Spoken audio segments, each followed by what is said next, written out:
The Scholastic Awards are, in fact, Scholastic Art and Writing Awards, but we're just going to be focusing on the writing portion today. Um, so, the artandwriting.org is the website. You can go, they have lots of great information. This is sort of what you'll see. The things I wanted to highlight, just sort of talking about part of why these are so well recognized and prestigious, is it's been around since 1923, so the longest running program of its kind. And since it's been around for a while, it has some incredible alumni. And I just sort of picked three household names that I think a lot of people will have heard of.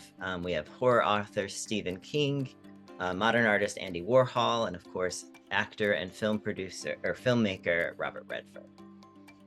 So, of course, writing competition categories are really important. It's a wide variety. A lot of times people are like, oh, well, the only thing it's going to be looking at are short stories. Short stories are a big part of it. They're focused on realistic short stories, but there's also science fiction fantasy as its own genre. Humor, and then flash fiction are the especially short ones. The other category of writing most people are really comfortable with are the personal essays. We have memoir and personal narrative, which you've done in school. And then the critical essay is what I always highlight with my STEM students, because they're like, oh, I don't want to write about myself. I don't want to write some story. I can't come up with anything. But in the critical essays, you can write about research, either that you've done or that you're interested in. You can do analysis. You can even do reviews on movies, other things like that, op-ed, so editorials, persuasive essays. And then also in nonfiction, there's a journalism as a completely separate. So if you don't want to make an argument about anything, you just want to investigate some trends, interview some people, that's where journalism is really powerful. The last category, poetry, all sorts of kinds of poetry, free verse, lyrical, formal structures, all sorts of things. But even song lyrics or spoken word are some things that students forget that they count as poetry. The last two categories here in bold are the dramatic scripts, and novel writing. Both of those are quite long. So if you're already a writer, if you're already working on those, this is a great place to sort of showcase them. Why might you want to participate in this? And a key thing is just adding some sparkle to your resume. Storytelling is your secret differentiator. This is the thing that adds the sparkle. Having those practice skills and demonstrating those skills of knowing how to put it all together, that's what's going to help you stand out. We have, everyone who's going for a STEM school knows you need to show your passion for STEM. You need to take intense classes, have all of these technical and analytical skills. But what's going to make you stand out is when you also branch out. Show that you've rounded out your skill set. Show that you've rounded out your experiences as a student. But even these writing skills that, the rubric looks for, originality, skill, development of voice, that's what you need as a writer, even moving beyond college. And so they're thinking about, well, we want to bring in students who have these skills, and we also want to bring in students who are going to find success in our school and then be successful alums. So as a researcher, you're definitely going to be writing tons of research paper. You're going to be reading research papers. Professor, add teaching material to that. And thinking about being a professional in the field, well, I'm not going to be writing research papers. Well, if you're going to be a professional in your field and you're going to be moving your way up, you probably are going to be, reading the journals that are about your field. You're going to be moving up in your company, founding your own company.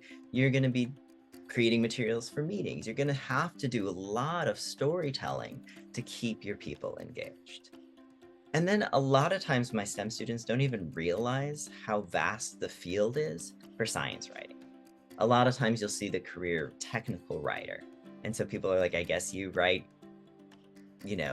user manuals? And it's like, well, yeah, that's one of the things.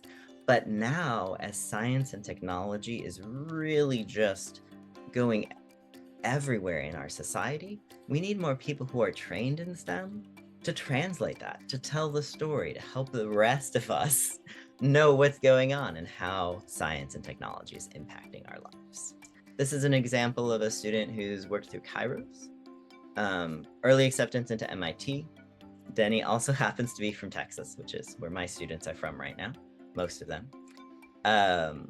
And so he had a goal to be accepted into a top school. He probably had a list. Lots of resources at Kyros.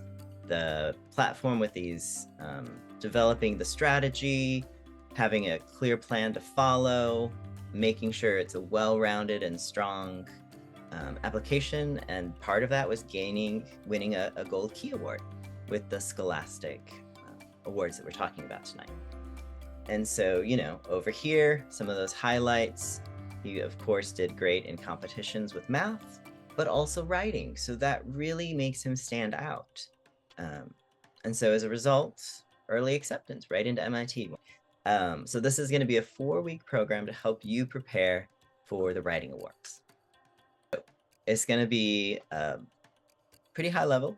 We have the first week focusing really just on generative writing. Not everybody already has all their ideas set. So we're just exploring possibilities of your chosen genre, generating as many ideas as possible. Week 2, have to start bringing some structure and purpose, getting our intention defined, create those foundations for your contest entry, defining the bones. Week 3, here's that figurative language I promised was going to come back.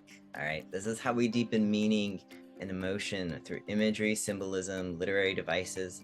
And even if you're writing a nonfiction piece, even if you're writing an analytical review of scientific research, imagery and figurative language is a key way to help people understand these abstract concepts that if you're not a STEM person might not come naturally or you might be unfamiliar with. So figurative language is really important regardless of your genre of writing. So we have some time devoted to that. The final week, of course, is devoted to polishing, refining each word and image and detail, making sure it's really that masterpiece that you want it to be.